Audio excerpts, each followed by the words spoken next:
Hi, Faith. Or guys who is handling the account. You can just stop the recording for now.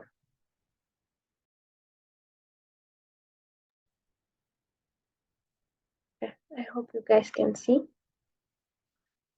The process by which molecular weight molecules break down into smaller molecules is termed as isomerism, polymerization, pyrolysis, or fission. I think fission, and what do you guys think?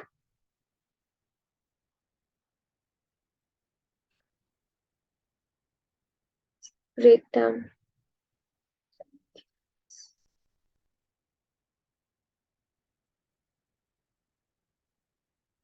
I don't know about what pyrolysis is, but I'd go with fission because the first A and B they are not correct. Yes. Let's search what pyrolysis is.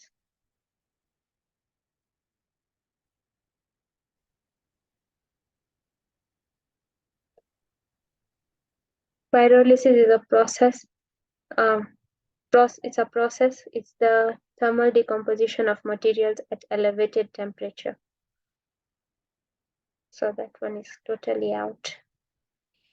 Heating of an organic material such as biomass in the absence of oxygen.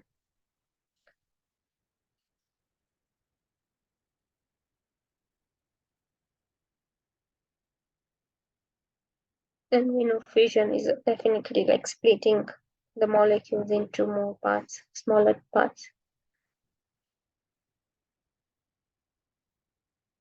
Do we need to discuss about polymerization and isomerism?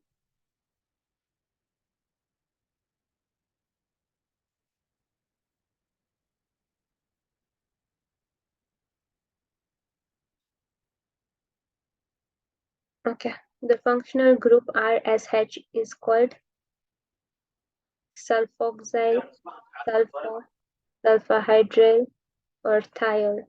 Thiol? Thiol, yeah. Which one of On the that, following? Patel, Yes, yes. what's the difference between a sulfhydryl group and a thiol group? Sulfahydryl and thiol. Yeah, because I thought it's one and the same thing, but I'm not sure now. Actually, it's the same thing.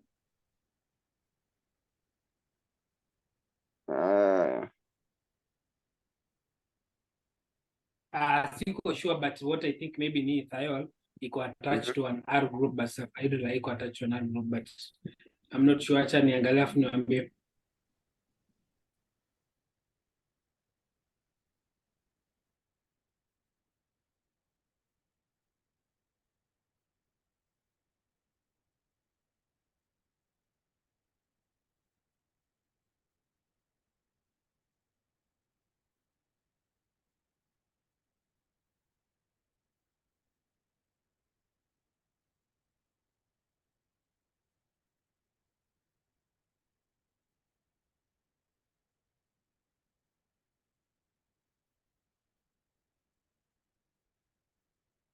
Supposed to be the same, like, Yeah, that's what I need to say. They are but actually I the think same.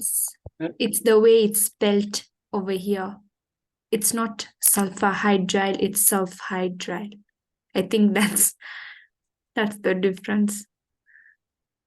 Yeah, maybe, yeah, maybe the A was put there intentionally. Yeah. Okay.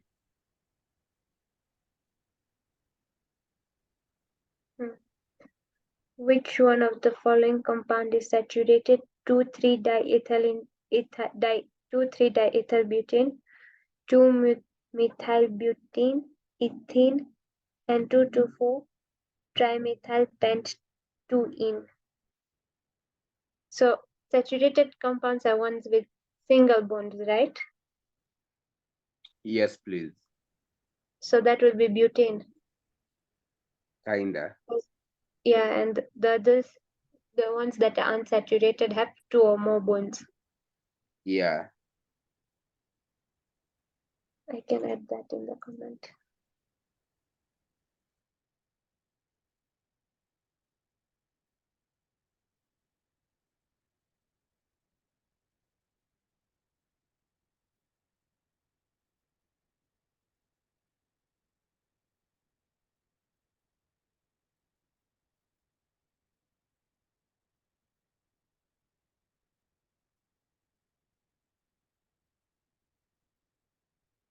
Average kinetic energy of molecule is directly proportional to square root of temperature, directly proportional to absolute temperature, independent of absolute temperature, inversely proportional to absolute temperature.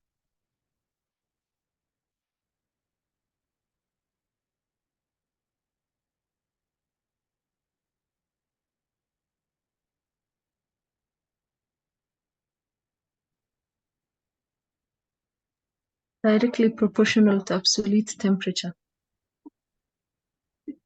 But I'm not sure unless someone disagrees.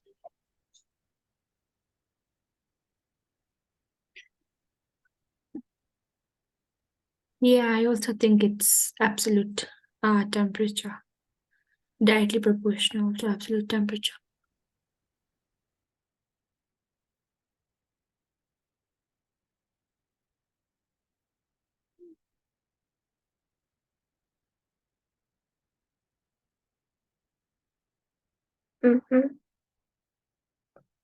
What else can we say?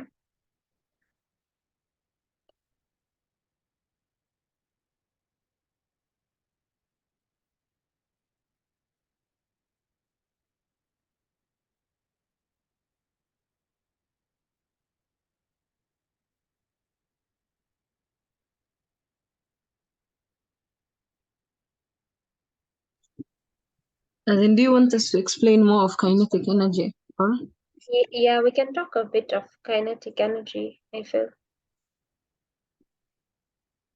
okay. 1 minute, please.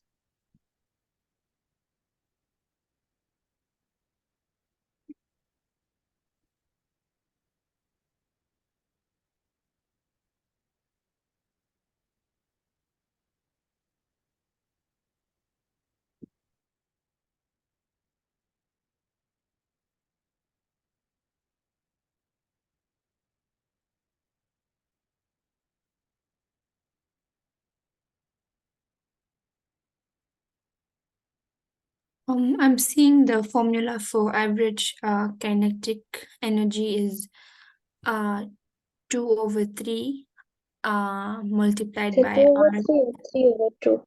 Sorry, 3/2. 3/2 multiplied by R times. No, 3. Remove the R. Oh, I see what you're looking. I'm seeing a simplified one is 3/2 multiplied by R times temperature. So that would be the absolute temperature.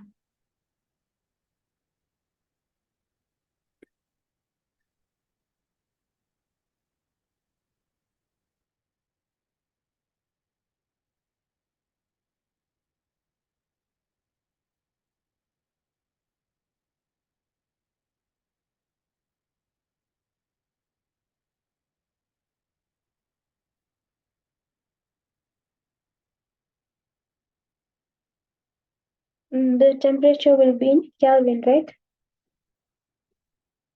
Yeah, that's absolute temperature.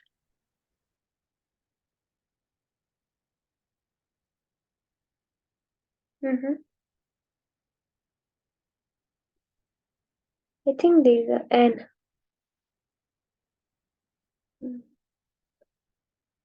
Number of moles of the gas.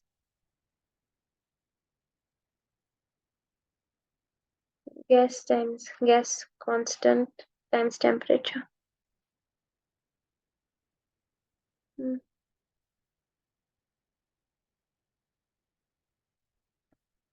Anybody else wants to add anything?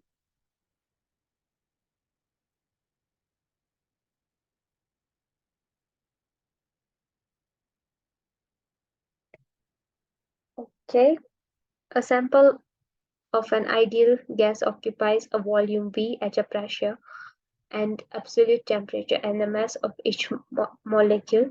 The expression of density of gas, given that the constant is Boltzmann constant, is given by which expression here?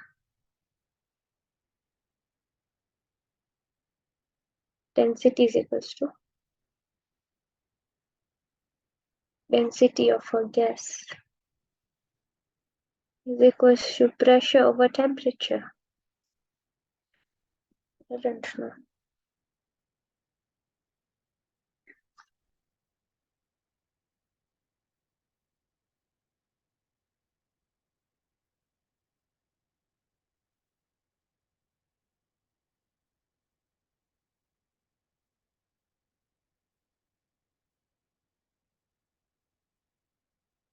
Yeah,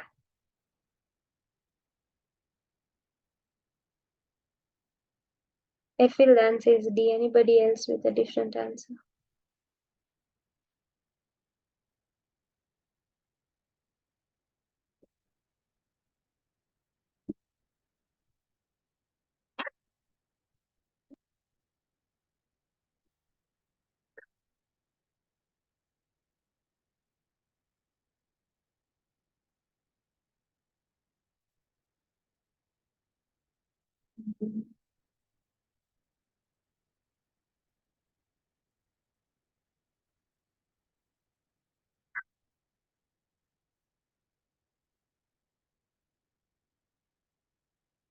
Yeah, that's correct.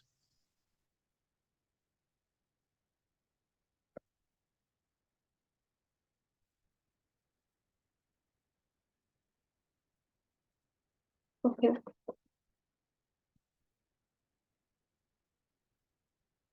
Just 1 minute. Just excuse me, please.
Okay, so since we're waiting, gas said we mentioned the gas laws and some of the equations associated with gas laws.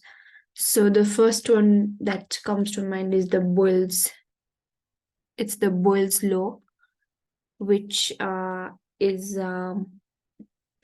pressure is inversely proportional to volume.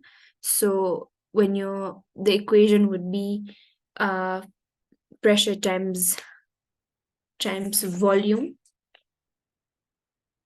I think, am I correct? Yeah. And then the second one would be Charles' law, which is volume is directly proportional to absolute temperature. So your that equation would be volume times volume over absolute temperature divided by absolute temperature. And then you have the combined gas law, which is pressure times volume divided by absolute temperature. That is the combined gas law. Then the ideal gas law would be PV is equal to nRT.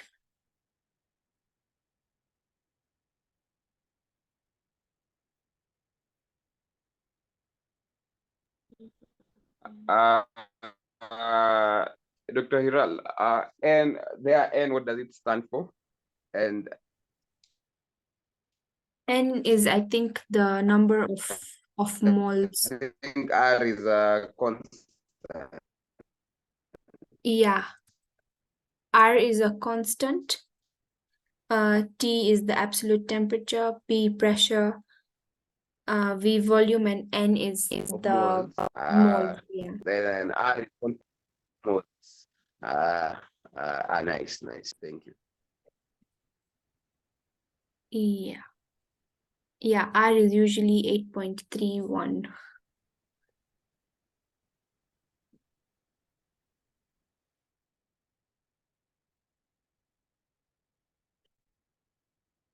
But also if you're given like in a situation where like you're given a question and you're supposed to calculate using the combined gas law, I remember that there are so many values of R.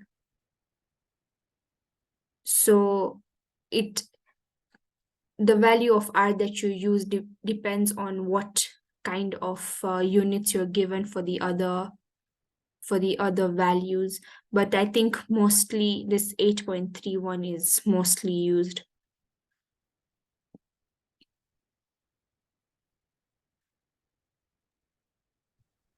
Yes, and temperature is mostly in kelvins.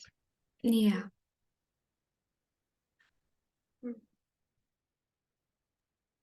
And could you just also add how to convert there it is.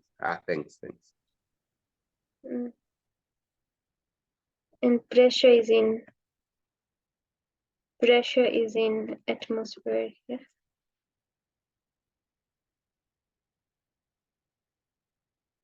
Also remember that 1 atm equals to 101.3.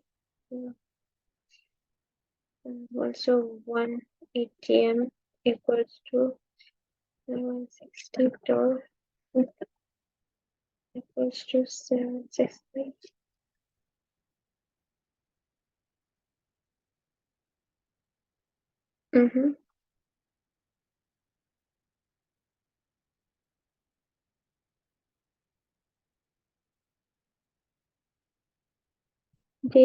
This is also another formula, but I don't know which law it is. Will not indicate.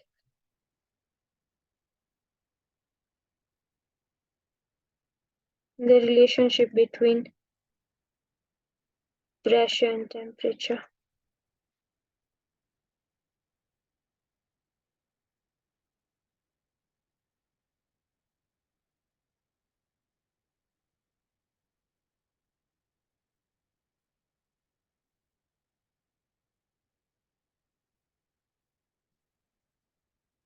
Mm.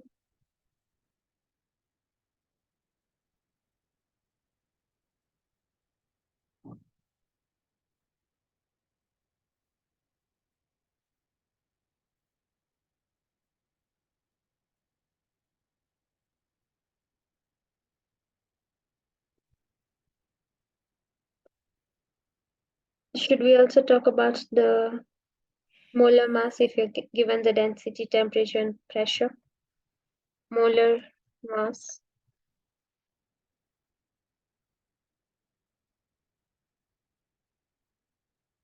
M equals to density times constant times temperature divided by pressure.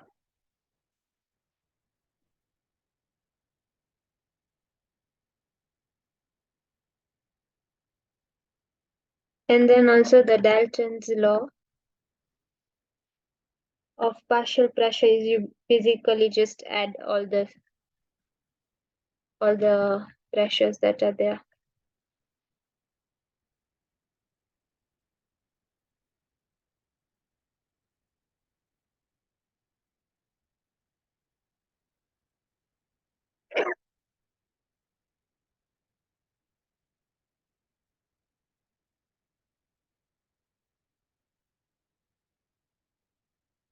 Then we have mole fraction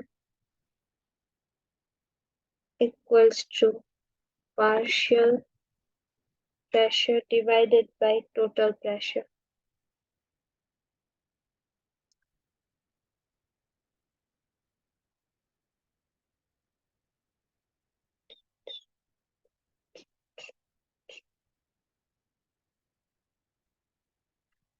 I have that. That's it I have.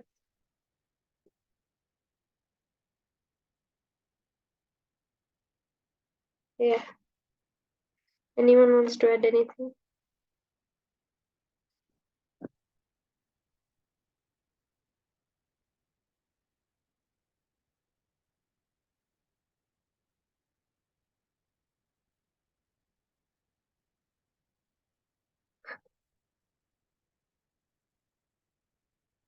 Yeah, the Gay-Lussac is, I think it's for the for pressure and temperature, right?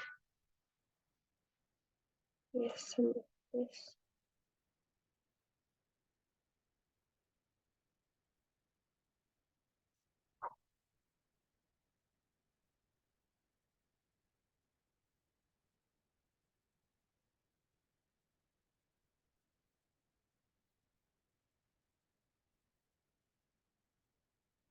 Equal volume of gases under the same condition of temperature and pressure have equal number of moles, number of grams, molar mass, or atoms.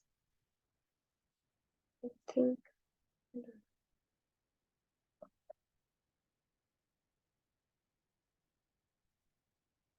Is this Avogadro's law? I think the one we've been hearing since we were in high school.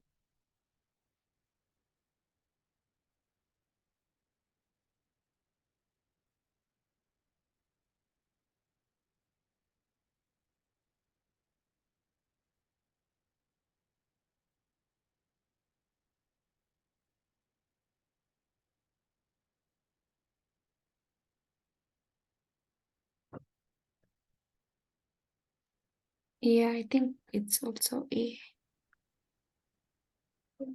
I think it's talking about the Avogadro's constant.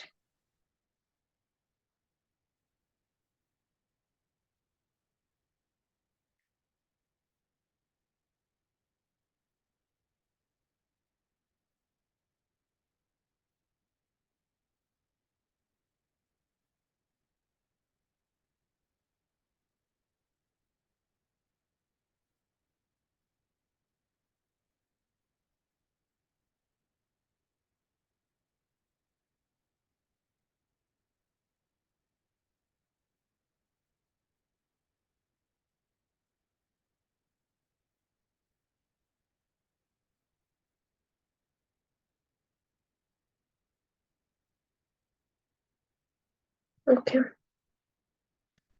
An azeotropic mixture of two liquids boil at a lower temperature than that of either when it is saturated, or it shows a positive deviation from Raoult's law or it shows a negative deviation from Raoult's law, or it is metastable.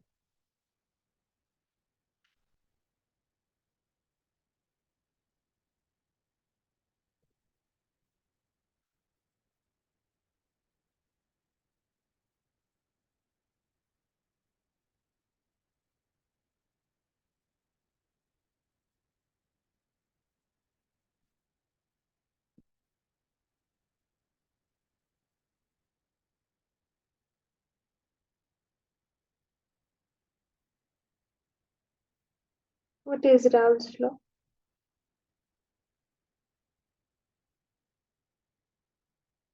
It's when a solute is non-volatile and the vapor pressure of a solution is the mole fraction of the solvent. Okay.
Can somebody tell me what's azeotropic mixture?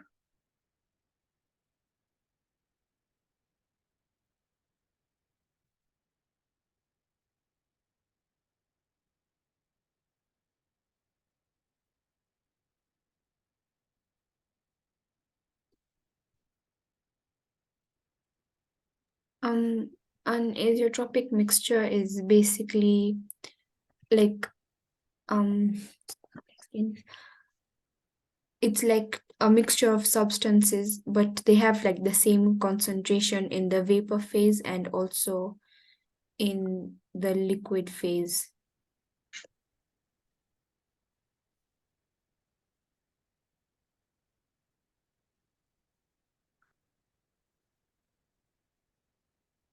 So the answer over here would be B. B. Yeah.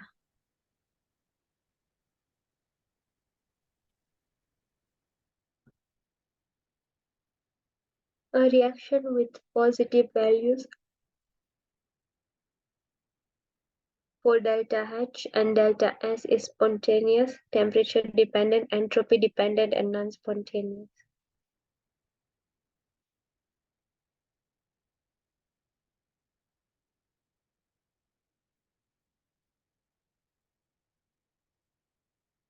I'm sorry, I did not see those chats.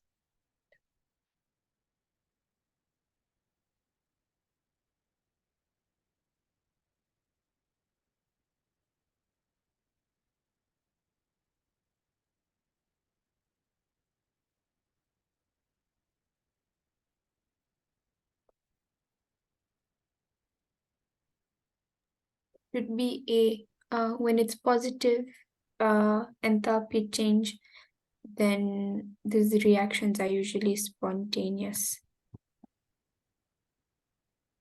I think so. Okay.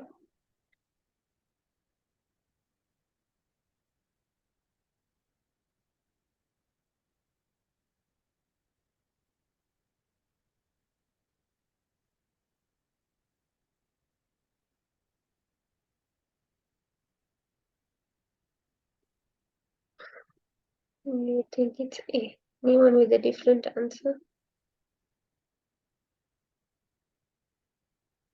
Or it can even be B because enthalpy and entropy change when they're both positive, they're usually temperature dependent. So for them to be spontaneous, then they're only positive like together when at high temperatures. So it's either A or B. A or B. Fatma says D.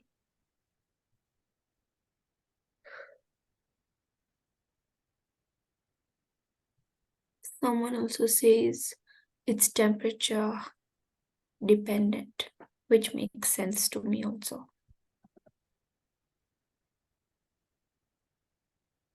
Temperature dependent. So should I also put a red mark on this?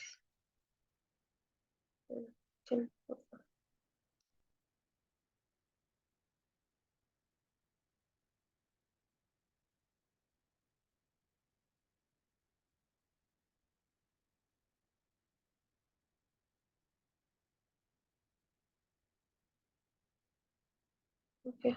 What value of CH3COOH and sodium? That one ratio gives a solution with pH of 5. How do you do this? Lina, someone had sent Uh-huh. to the group. Yeah, so it's non-spontaneous at low temperatures and spontaneous at high temperatures. So since they haven't specified the temperature, I think the most appropriate now will be temperature dependent. But we know that it is delta H and S is. Yeah, when it's positive, when both are positive, yeah, there's a photo, I think. Yeah, I've Moments. seen. Yeah. So B will be the appropriate answer. Temperature dependent, yeah. Yes. Hmm.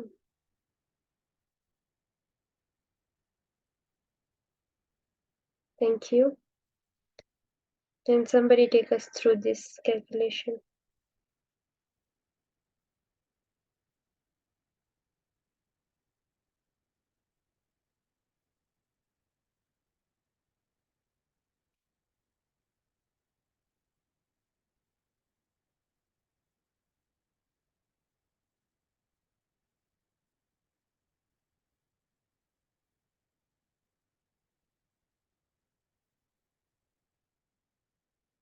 Or should we talk more about the entropic things?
Does someone know how to do question 92?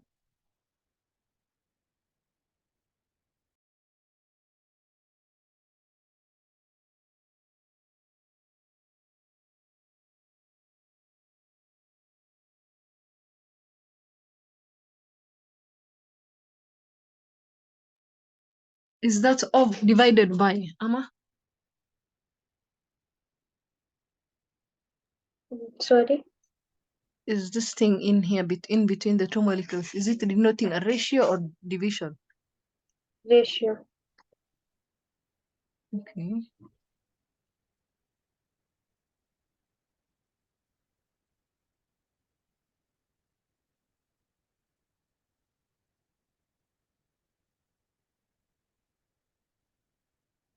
Okay, one is the conjugate base molecule and the other one it has the hydrogen.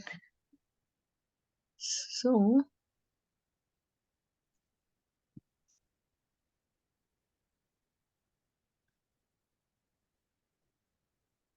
yeah.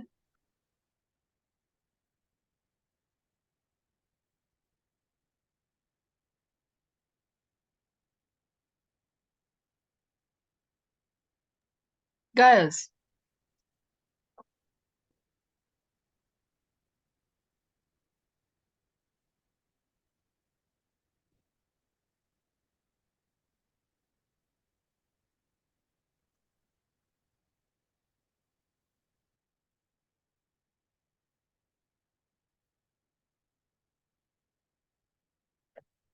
Yeah. 1.82. we can skip that one, Shrina. I think no one knows. Wait, I've googled. Huh? I have googled, What but is I it? don't think. Okay. This is what. Let me share on the group. Don't know if it's right. Okay. But Then somebody can explain it. But I don't see that answer on the options.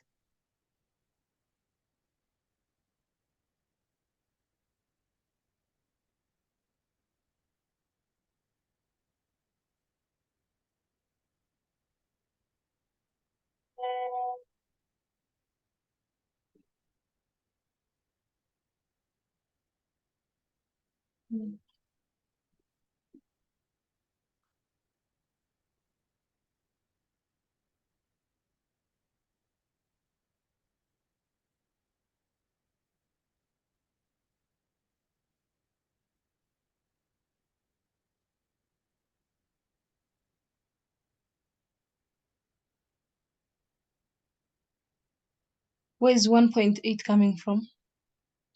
I don't know. That's my whole. The 1 point, oh, never mind. To find PK is what? pKa, I think it It's should log be. of the pH.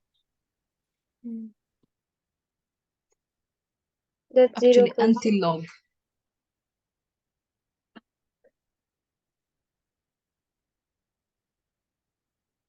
No, it's 1 times 10 to the power negative 5. Yeah.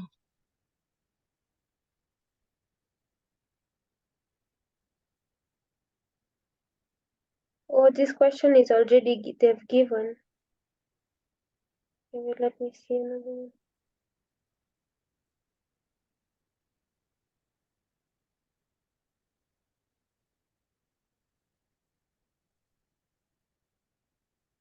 Do you have 0.56 as the answer somewhere?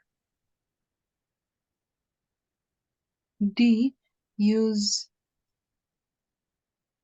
Kindly unmute and explain because we don't understand. Someone said the answer is D. Yeah, and Use let me. Henderson-Hasselbalch equation. Just explain, please. I'm putting on the. That link says a buffer solution is an acid-base mixture that is able to resist large pH changes. And a buffer solution is always composed of the conjugate acid-base pairs. So the pKa for acetic acid is 4.75. You're supposed to remember that. Anyways, Ka of acetic acid. yeah, pKa of acetic acid. The first one, the first CH3COOH is acetic acid, is 4.5. So you use the Henderson-Hasselbalch equation, which is pH is equals to pKa plus log of the conjugate base over the acid. Then you do antilog pH minus pKa. And then you inverse it. But you're supposed to remember the... Actually, someone typed that pKa, pH is equals to pKa plus log acid, anion over acid. Yeah. I think in such a case, it's like you need to know the pKa of what, like acetic acid in this case. But what if you're given another acid? Will you remember? Of course not. I can't remember these equations. How will I remember pKa? Okay. And I'll just put a red mark and also tick the answer or yellow. Okay. Which one of the following drug is a salt of a weak acid and a strong base? Chlorpromazine hydrochloride, sodium salicylate, acetyl salicylic acid, and chlorpheniramine maleate. Is a Sodium salicylate sodium salicylate, yeah. is formed between weak acid, which is salicylic acid, and the strong base, sodium hydrochloride. Sodium hydroxide, sorry. Oh, it's like sodium chloride is an acid. So, and yeah.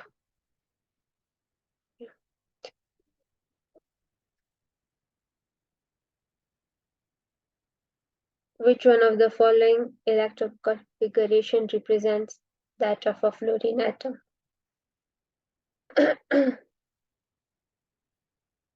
We know it is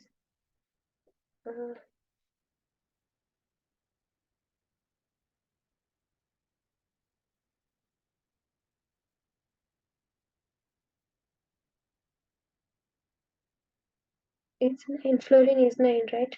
So 1s2, 2s2, 2p5. I don't think this needs much explanation.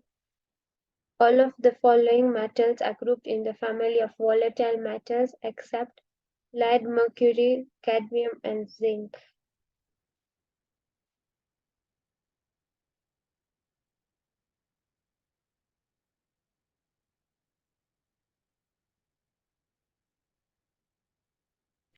I think zinc. Could you explain?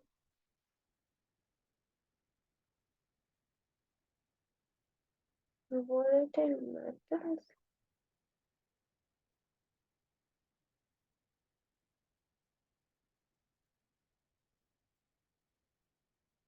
Actually, zinc and mercury is volatile metal. I'm saying zinc, mercury, and cadmium. All of them are in the same line, but lead is in another. It's like in group 12, and lead is in group 14. Oh, So how do you know which one is volatile? Volatile metals.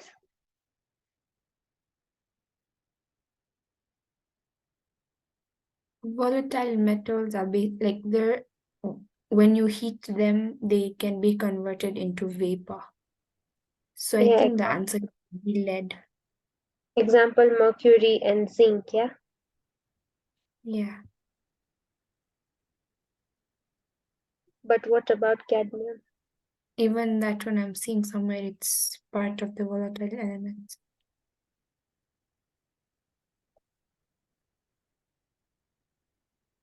The answer is zinc.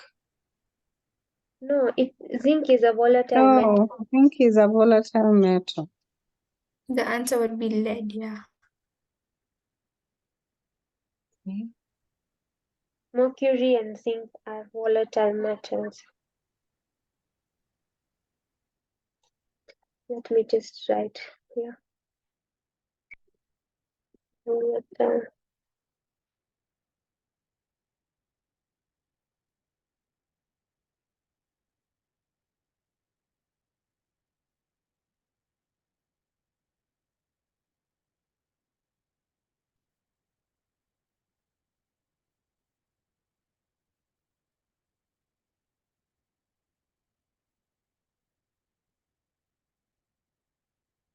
I think even cadmium would be in the same because it's in the same group. Mercury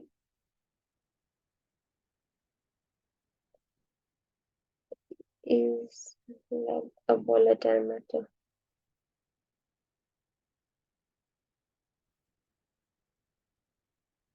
Lead and cadmium are both non-volatile metals. Yeah. According to Google.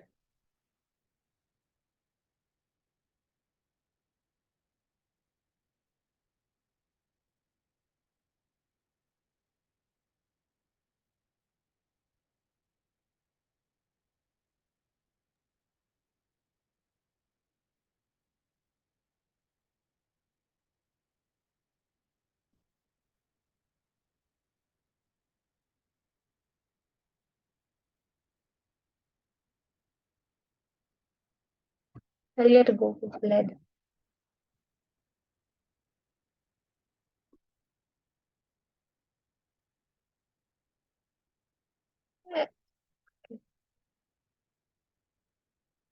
The atomic number of an atom is usually presented by the symbol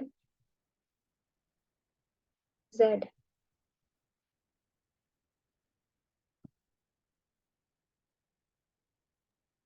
Lina, maybe that question for 25, maybe you can go through the groups if we haven't done that yet, the groups of the periodic table and their characteristics. Yeah, wait, just let's finish this one, then we can go back to that one. So atomic number is Z, and the atomic mass is A. Yeah.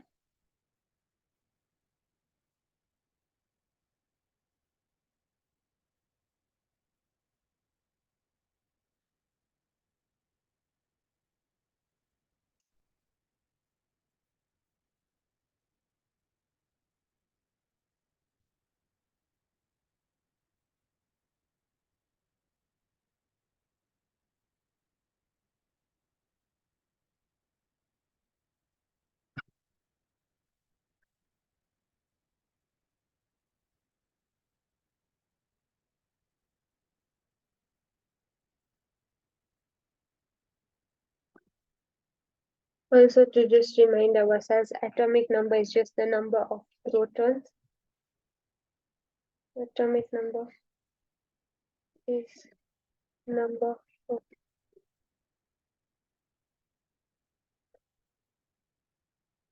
protons, and atomic mass or mass number is just protons plus neutrons.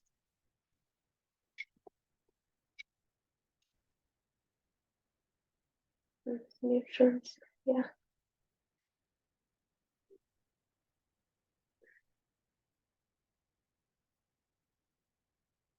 What else can we say here?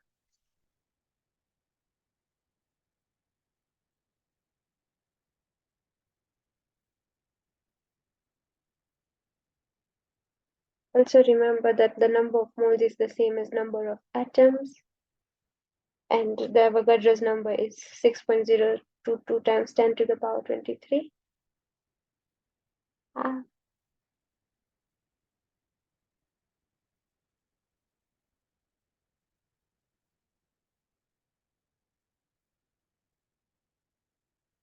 Okay, since we're here, we can now talk about the periodic table. I think Hidal can give us a nice summary for that. Think something in the group chat. Sorry, a summary of. Could you please share that picture, those pictures on the group for volatile and non-volatile, because they'll disappear.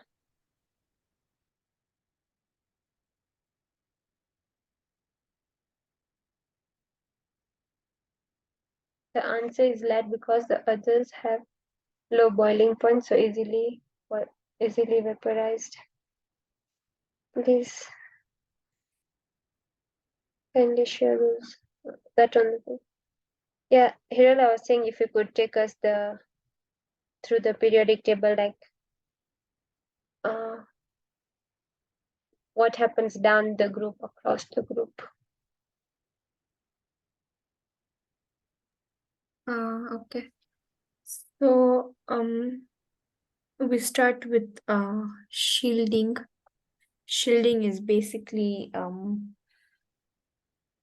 like your protons are shielded by the electrons. So as you go across the period, shielding is not, it does not increase or decrease, because you still have the same number of shells. It's just that one electron is added. But when you go down the group, shielding is increased because the number of shells are increased. Then you have nuclear charge, which is across. Nuclear charge increases when a proton is added.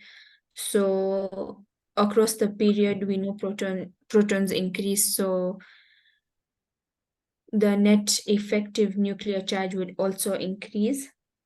Down the group, it also increases because protons increase. The third one would be atomic radius. Across the period, atomic radius decreases because as an electron is added, there's a stronger pull, like those electrons are attracted towards the protons, therefore decreasing the atomic radius. Then down the group, atomic radius increases because the number of shells have increased. Then ionization energy is the energy that you need to remove an electron. So the first ionization energy down the group would decrease because electrons are further away from the nucleus. So it's easier to remove an electron because there's not that strong attractive pull. Then across the period, ionization energy increases because electrons are more attracted towards the nucleus. So it's higher because you need more energy to remove that electron. Then electron affinity is now to add an energy needed to add an electron. So across the period, electron affinity would increase because it's easier to add that electron because of that pull from the protons. And down the group, its electron affinity decreases. And then the last one is electronegativity, which is the ability of an atom to attract electrons. So across the period, electronegativity increases, and down the group, electronegativity decreases. Yeah.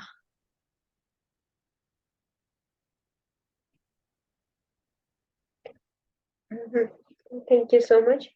Does anyone else want to add on anything?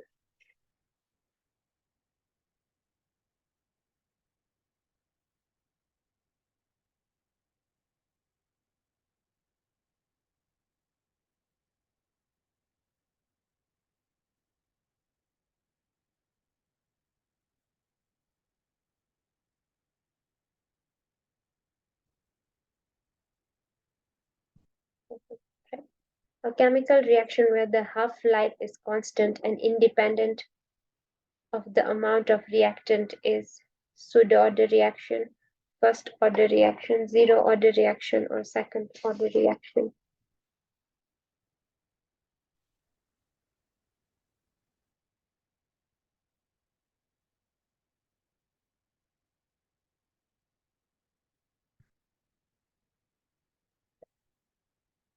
That be zero order reaction.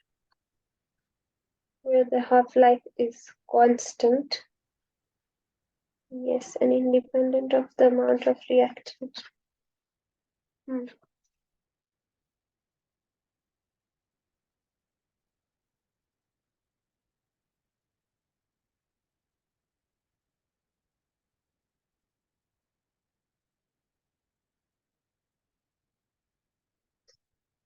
Zero order. Should we just remind ourselves again of those equations? Zero order is equals to like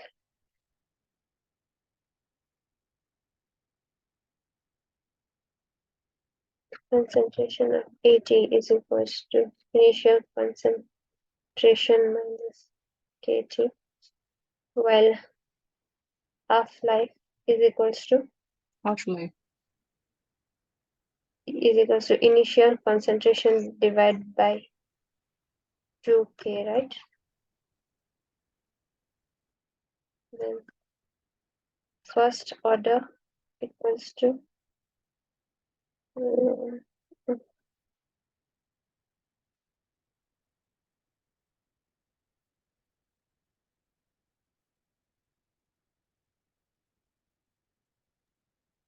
No, what do you mean by 80?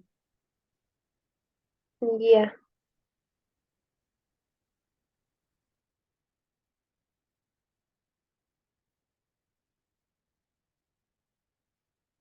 Even here, it's the concentration.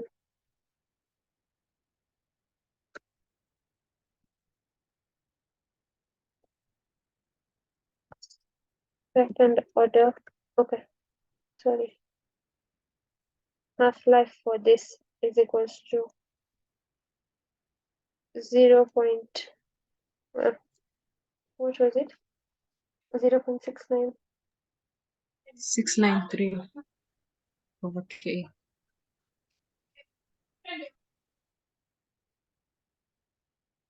Is 0.693 over 6. And second order equals to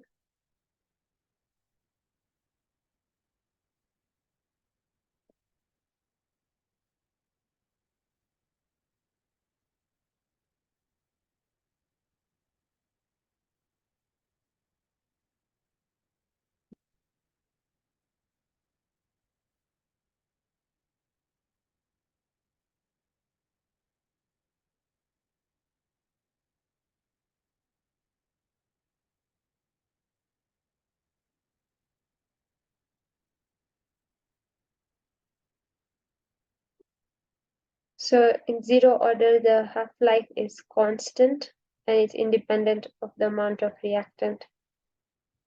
Is it zero order or first order?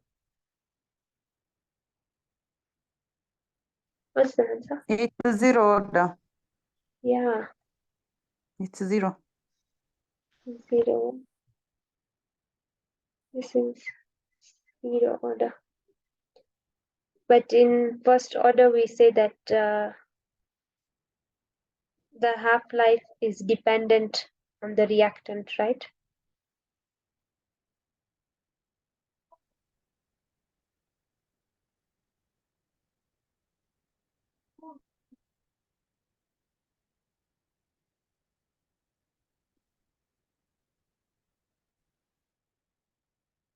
Okay.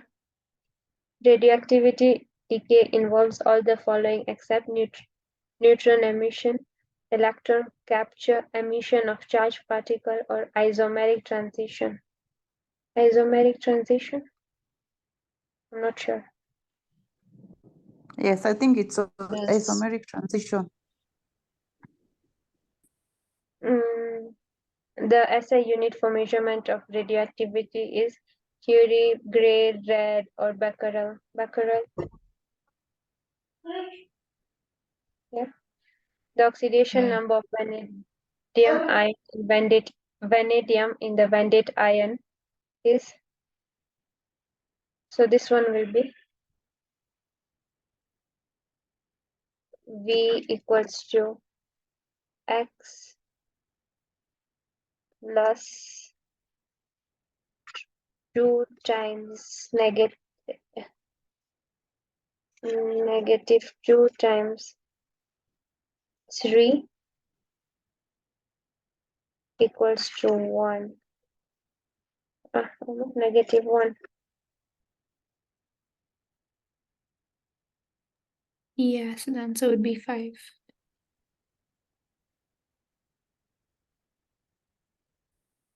Eight.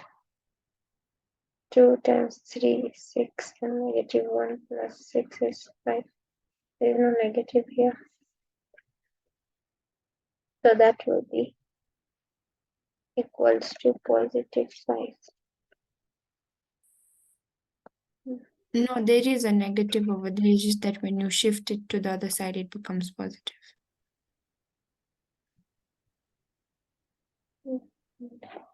Is oxidation is negative 2 for oxygen? It's just 2. It's just 2. Oh, okay. Sorry. 2 times 3 is 6 and then negative 1 minus. It's negative Just 2. 2. It's just 2, yeah? Yeah.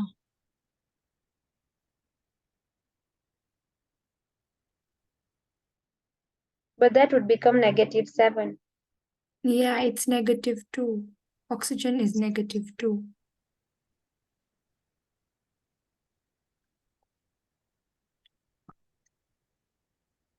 I think we can remind ourselves of those rules to calculate that oxidation number.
Okay, so just reminding ourselves of the rules.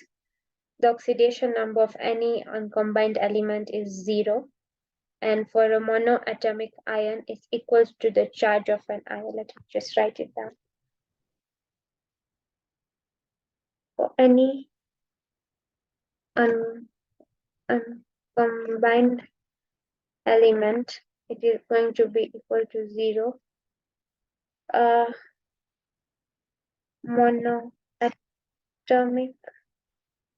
ion equals to charge of the ion. So for example, if it's chlorine, Cl negative, the oxidation number will be -1. And the more electronegative element in a binary compound is assigned, the number equal to the charge it would have if it was in an ion.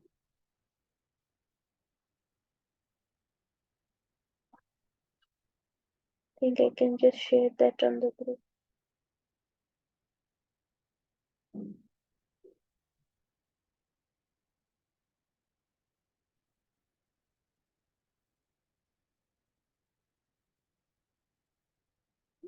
The oxidation number of fluorine is always -1. Oxygen has an oxidation number of -2, unless if it's combined with fluorine, which is +1 or +2, and the peroxide is -1. Hydrogen's oxidation state is +1, unless it's combined with the metal, then it will be -1. Then the groups element have the same +1 to 3. The sum of oxidation number is always 0. And yeah, remember oxygen equals to -2, but if it's a peroxide, then it will be -1. And for hydrogen, it is equals to +1. I think that's it for this paper. Are we doing the SAQs?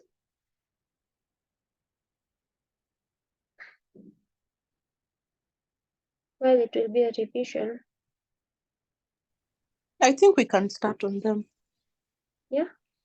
I think we can do them. Yeah, it's just a revision. Name the 5 types of synovial joints.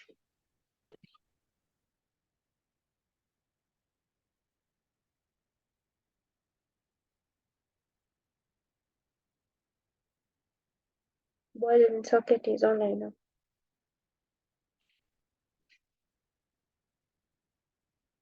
Okay, so here we have the ball and socket. That's between the hip and femur. Then you have the condyloid. Hinge. Sorry? Yeah, the hinge joint. Yeah.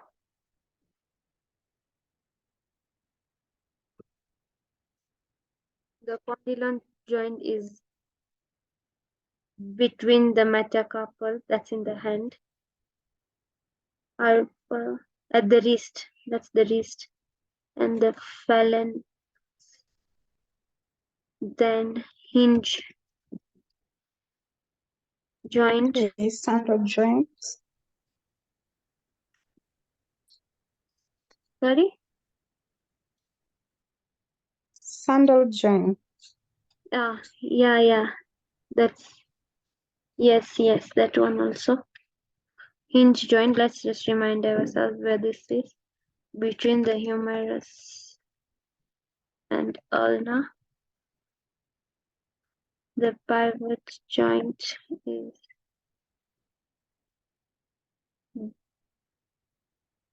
between the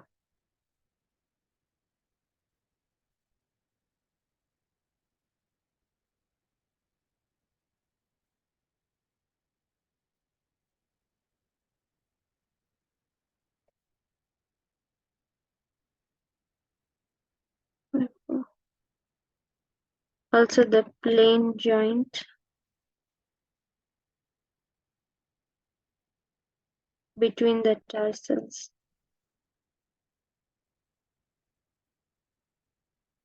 Does anyone want to add more on the synovial joint? Basically, the function of it is to allow the articulation of the long bones within a fluid-filled cavity.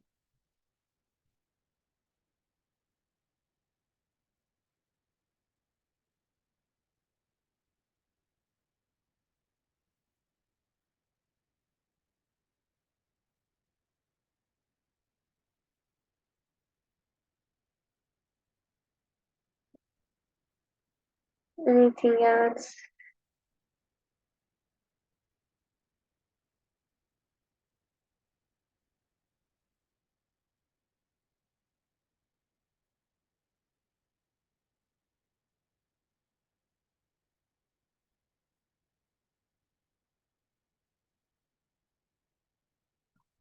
If we are asked the features of a synovial joint, then that would be it has an articulate capsule, articular cartilage, and a synovial fluid.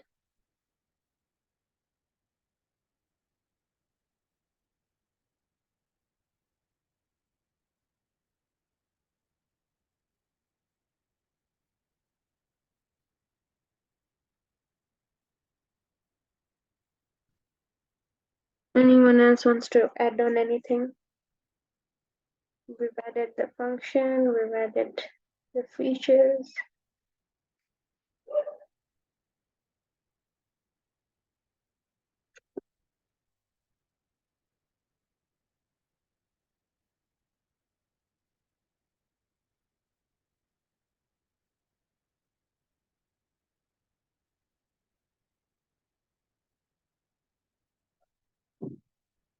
Okay. I'll move on to the next one. The 3 layers of the meninges. The dura, the arachnoid, and the pia.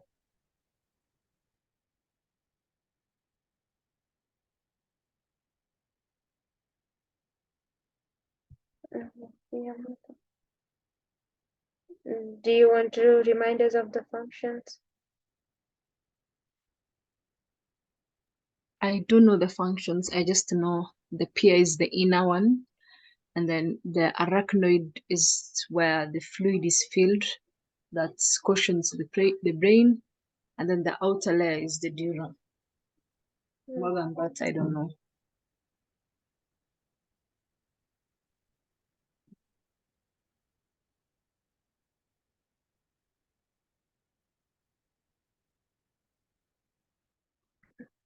This one is the outermost, but as in general. Pardon? Just the general functions. Obviously, it protects the brain, yeah? Protects the brain and The spinal general cord, function of the the meninges. Oh,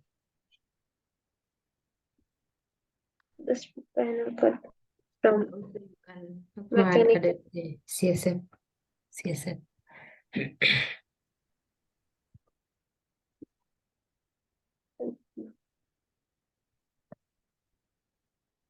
Provides a space for the flow of CSF, yes, and provides blood supply.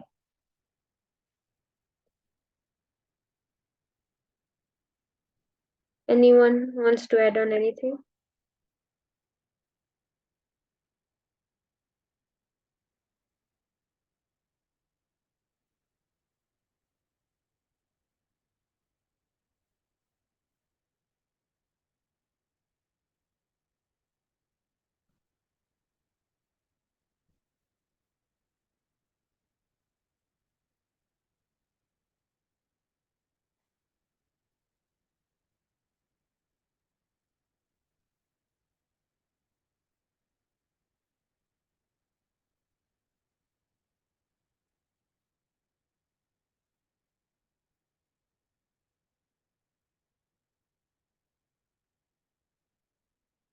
Okay.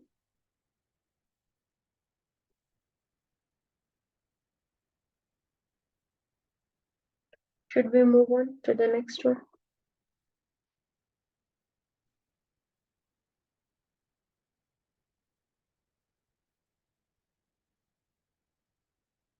You can add the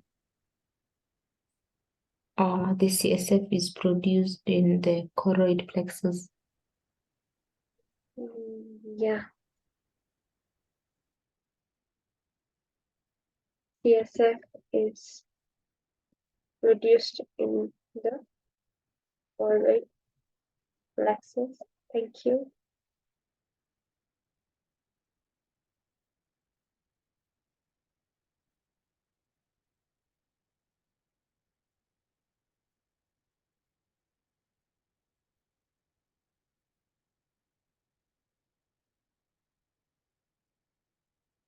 Okay.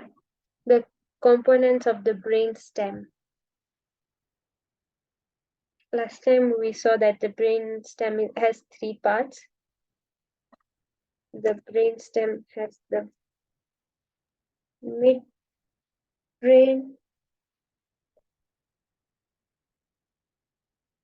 pons, and medulla oblongata.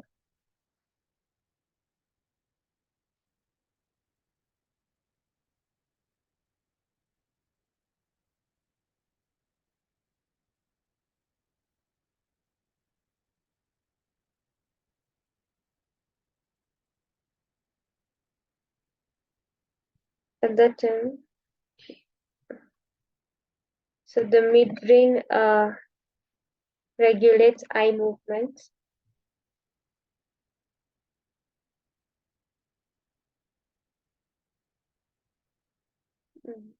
The one coordinates the facial movements, hearing, and balance.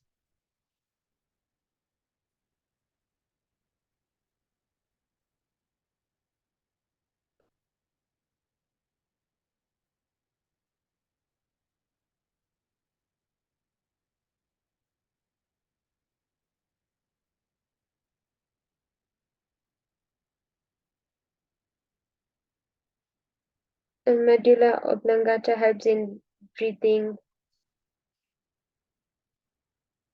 Involuntary. Yeah, actually, I can just write involuntary. Involuntary functions. Functions. Yeah. Then what else?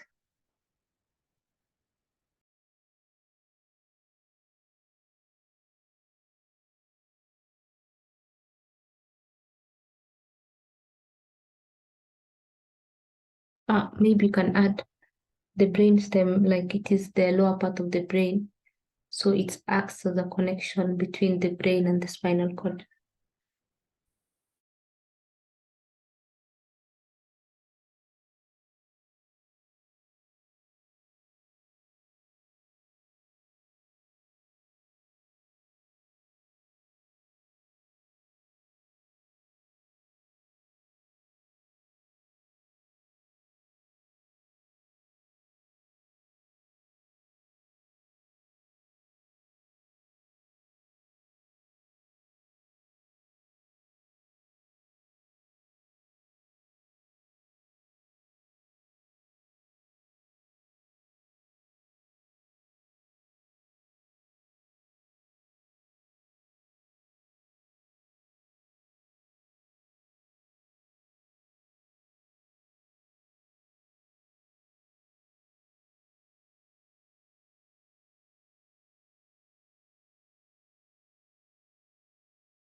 I've just added that pons also influence the sleep cycle and manages the pain signals.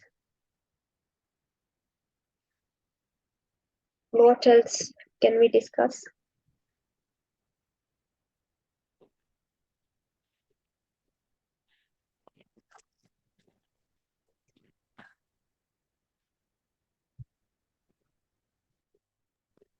That's it, Amma. You want us to discuss the other parts of the brain? So we did last time.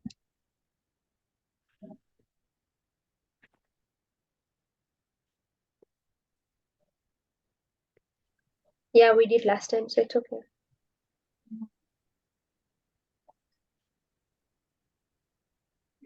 The functions of the liver.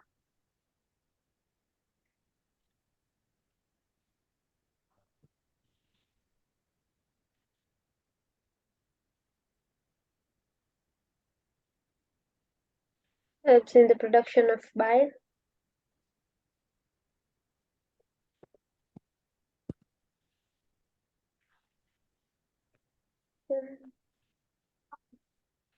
Helps in metabolism.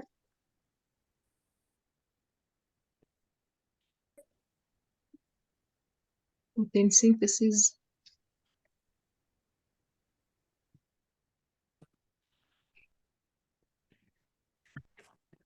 Okay. So wouldn't that come in metabolism? Huh? Wouldn't, okay. Protein synthesis, such as the plasma ones, plasma proteins like albumin. Then main one is storage of glycogen, vitamins and minerals, right? Yeah. What else? How about detoxification? Is it the same as metabolism? I don't know. No, I I don't think it's different. It's different. So it's also does the detoxification is another function, I see. That's in detoxification, Production of hormones. reduction of hormones. Yes, that's those answers from. Enzyme Production of activation. coagulation factors. Yeah, enzyme activation. Production of coagulation factors. Production of coagulation factors.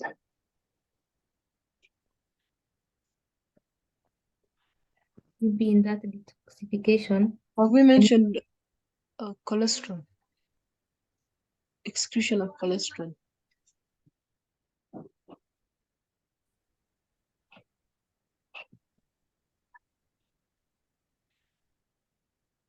Excretion of cholesterol.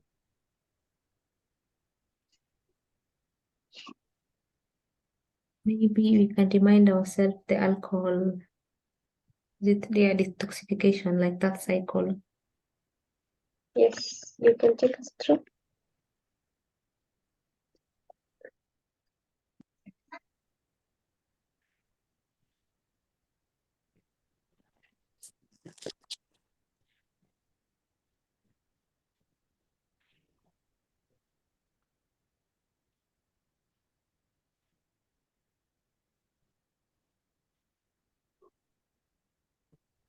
Someone else, I'm not sure.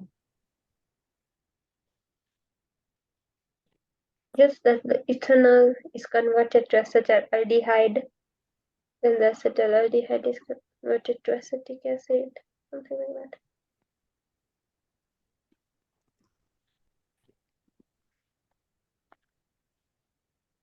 Where is Spider-Man?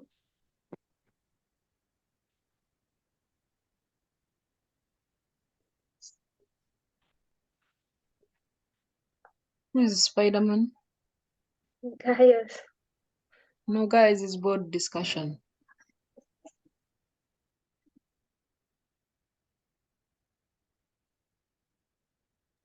Yeah, for alcohol detoxification, it's alcohol converted to acetaldehyde.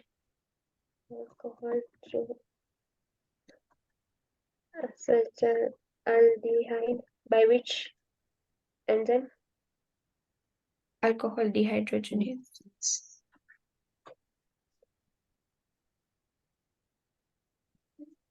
Then And then acetaldehyde to acetate and acetyl-CoA. acetate plus acetal. No, not plus. Acetate to acetaldehyde. To acetyl-CoA, sorry. Acetate converted to acetyl-CoA, which is now what causes the fatty liver because acetyl-CoA can be converted to fatty acids.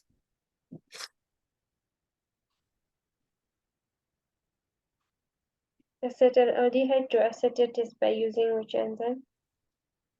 I'm not sure about that one. And then that's conversion of alcohol is like ethanol. And then methanol, it will be converted to formaldehyde. So that's what brings about the blindness. It's I think formaldehyde is also converted to wait. Yeah, I think you're right.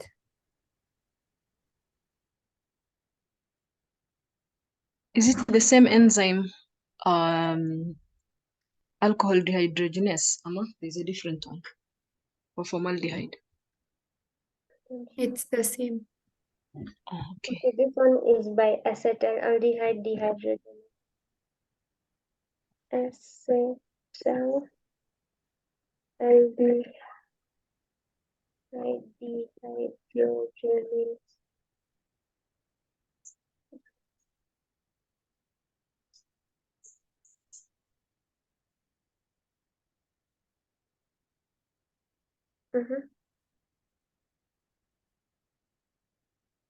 And then also, when the alcohol is converted to acetaldehyde, there is production of NADH, which also leads to fatty liver because it goes to the TCA cycle.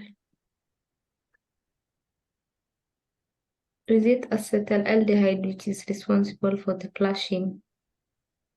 Amma? Yeah, I think Yeah, so. that's all. It's all.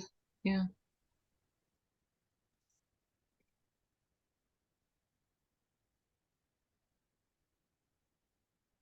Acetaldehyde causes flushing. And also, as Fatma said, the formaldehyde causes irreversible vision damage.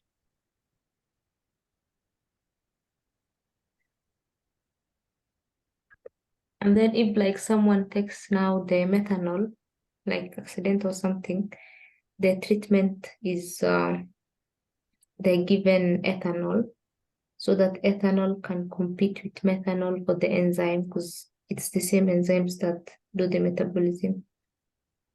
But high doses of methanol, yeah. Oh, so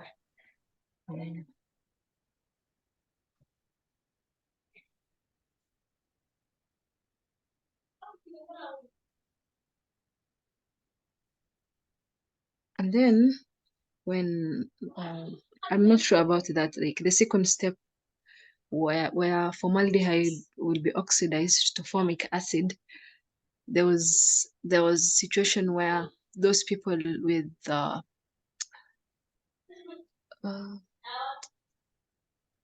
there is glutathione dependent formaldehyde something that also converts, like, I don't know how to explain, but I remember something of that sort. Jonathan explaining, I don't know, but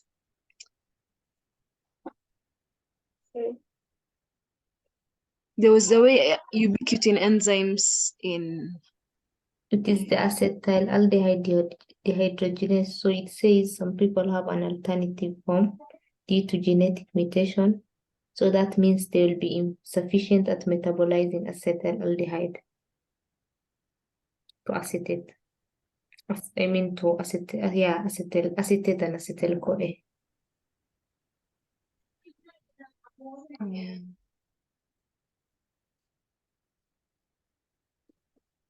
Yeah, so like when because they can't metabolize it to the byproduct, they will be, when they drink alcohol, the acetaldehyde will accumulate in the blood. And we had said acetaldehyde is the one causing flushing, vomiting, and all that. So they get more sick compared to the other people who metabolize it normally.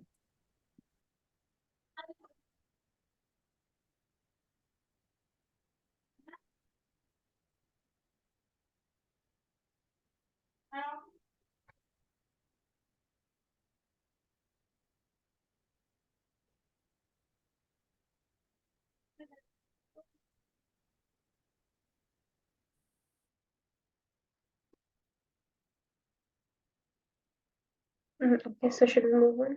Types of cardiac arrhythmias.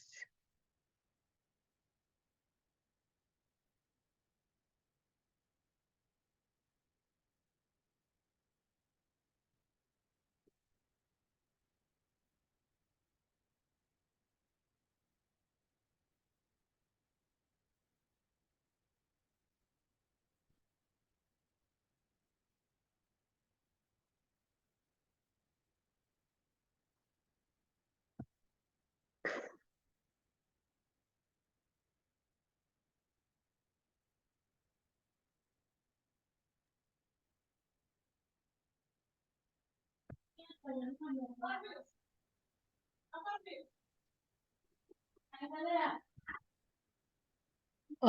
already discussed about the arrhythmia. Arrhythmia Mm. types or arrhythmia or everything in arrhythmia.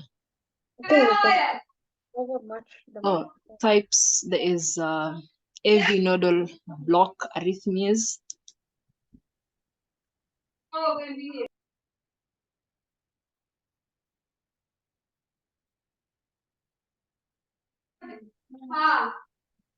Mhm. And then arterial fibrillation.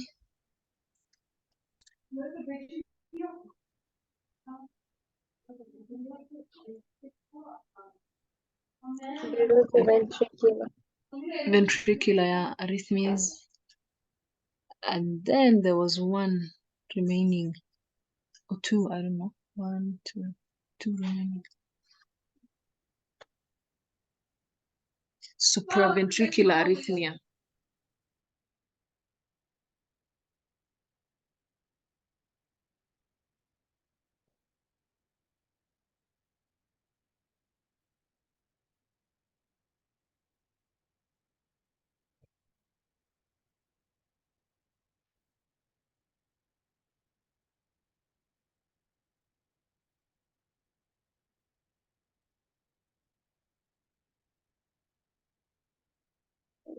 Can you elaborate more on each of them?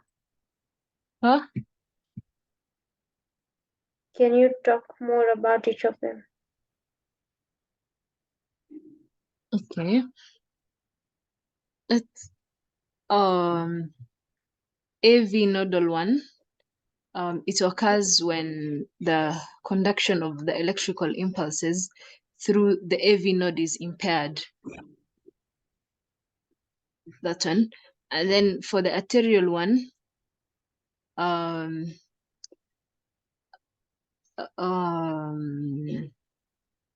like there is extremely rapid arterial activation, and the rate will the heartbeat rate will be between 400 to 600 beats per minute.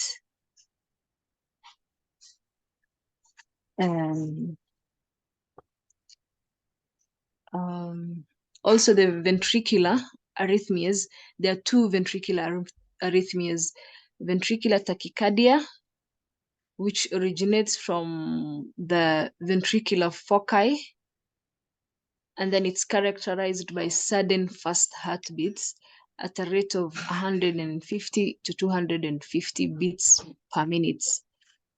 So in ventricular tachycardia, the QRS complex will be widened,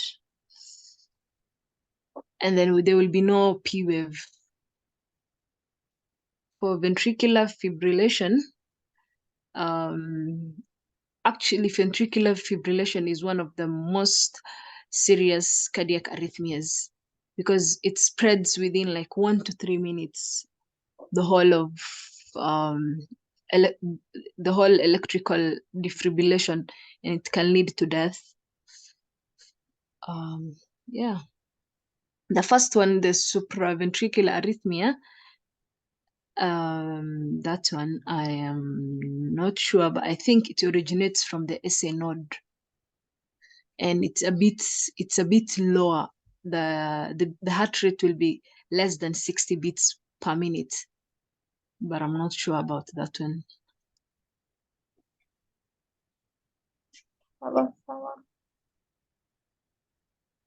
The treatment. Treatment.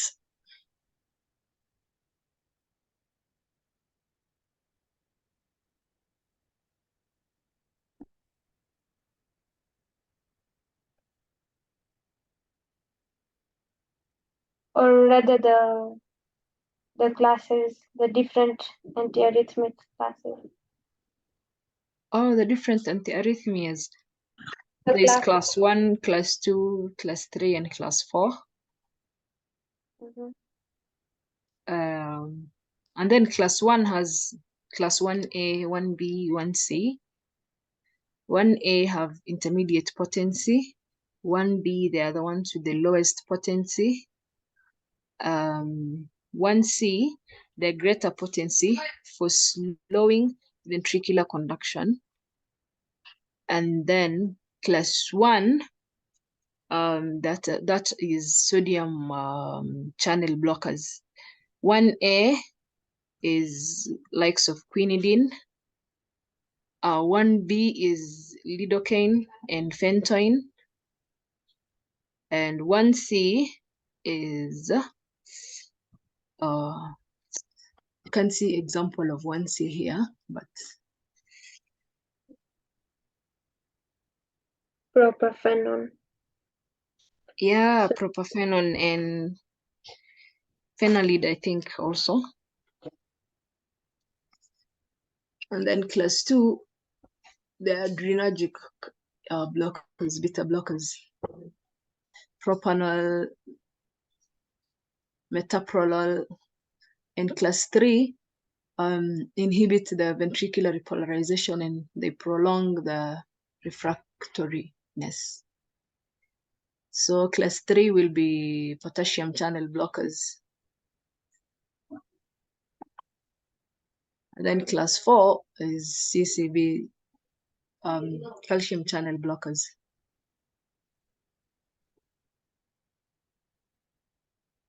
Verapamil, like verapamil. Thank you, thank you. This one decreases. Anyone else wants to add on anything?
Oh, for the one of supra ventricular, I was right. So in general, arrhythmia are divided into two broad categories, the supraventricular and ventricular.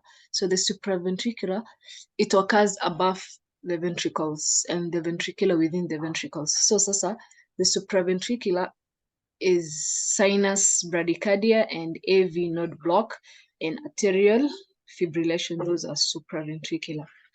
For the other one is ventricular tachycardia and ventricular fibrillation. And for bradycardia, the heart rate is low, which means it's below 60 beats per minute, and tachycardia fast, above 100 beats per minute, since the normal range is within 60 to 100.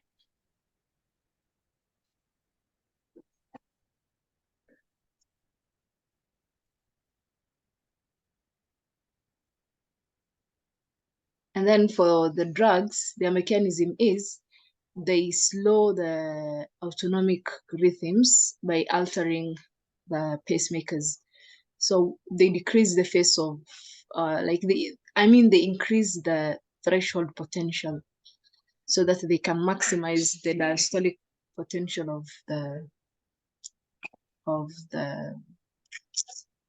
the heart.